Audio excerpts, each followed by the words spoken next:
Yes, there was several experiments in the 1800s. Dominique Arago, Armand Fuseau, Augustin Fresnel, but one of the most famous was the Michelson-Morley experiment in 1887. Tell us about that. Well, they used light beams to measure whether the Earth was moving, and they found that there was no movement. The Earth has to be moving 30 kilometers per second to complete its annual revolution, and they found out that it wasn't moving in a very precise. Michelson could have calculated it to 1/100th of what he got in his experiment. That's how sensitive his instruments were. What did the experiment involve in terms of apparatus, so we can get a concrete understanding of well, if the Earth is moving around the sun, and we shoot that light beam in the direction that the Earth is moving, okay, and then we shoot another light beam perpendicular to that, well, the one that's in the direction of the Earth's movement should be impeded in some way if it's moving through space, whereas this one is going perpendicular would not be impeded. Why not? Because it's not going through space. It's just going north and south. Okay? And what they found, they expected to have a 30-kilometer difference between these two light beams. There was no difference. So the natural interpretation, and even Einstein admits this, Mach admits this, Born admits this, the natural interpretation is that the Earth isn't moving. So how do we get out of that? Well, you invent special relativity. And now you say, well, the reason that light beam wasn't affected when it went toward the motion of the Earth is because the apparatus shortened. Huh?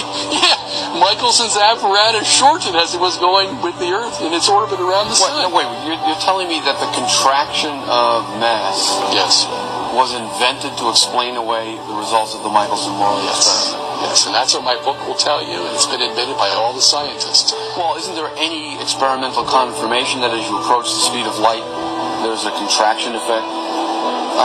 The impression is that there's all kinds of experimental confirmation. That was invented. There's no proof to it.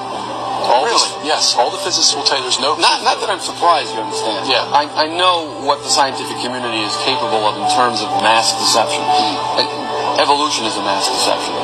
But I wasn't aware that they don't really have any even purported scientific confirmation in terms of physical measurement. No, nobody measured a contraction.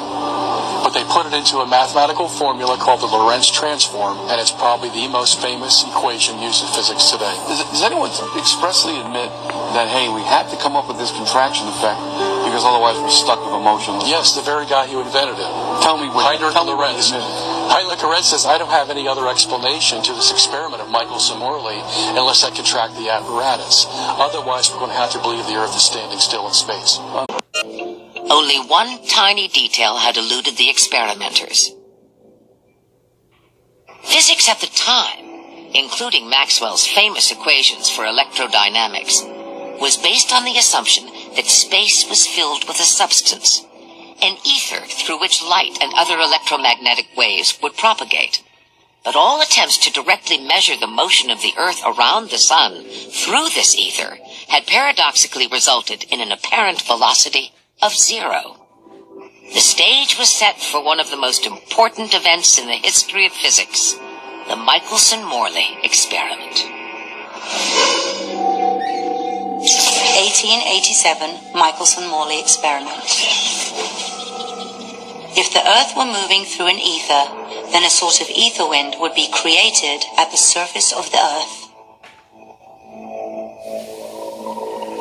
A light beam projected directly into this ether wind would be expected to move slower than a light beam projected across the ether wind.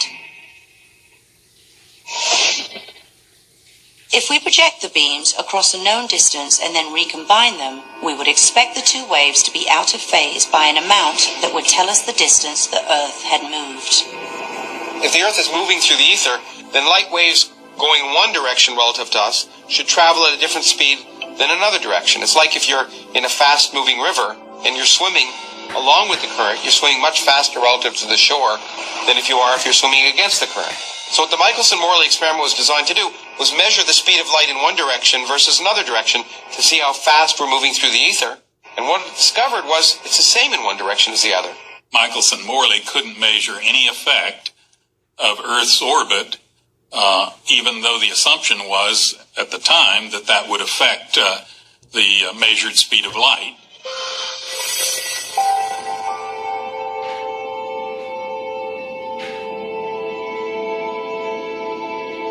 experiment failed to detect the Earth moving in or against the ether.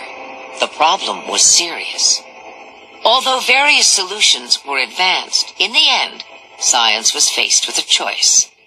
Either discard the ether or admit that the Earth wasn't orbiting the Sun.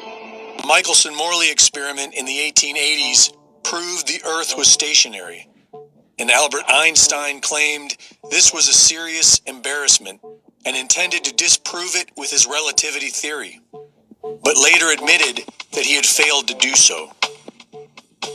We are conditioned to think that the heliocentric model is scientifically superior to the geocentric model, but when we apply scientific reasoning, we discover that this is not true. Contrary to popular thought, the scientific community has disputed the heliocentric model for centuries, such as the Earth's curvature. According to the heliocentric Earth model, the Earth is 24,000 miles in circumference, and if one were standing at sea level, they should only be able to see less than 3 miles before the surface of the Earth curves out of view. Thank you for watching. Have a blessed day.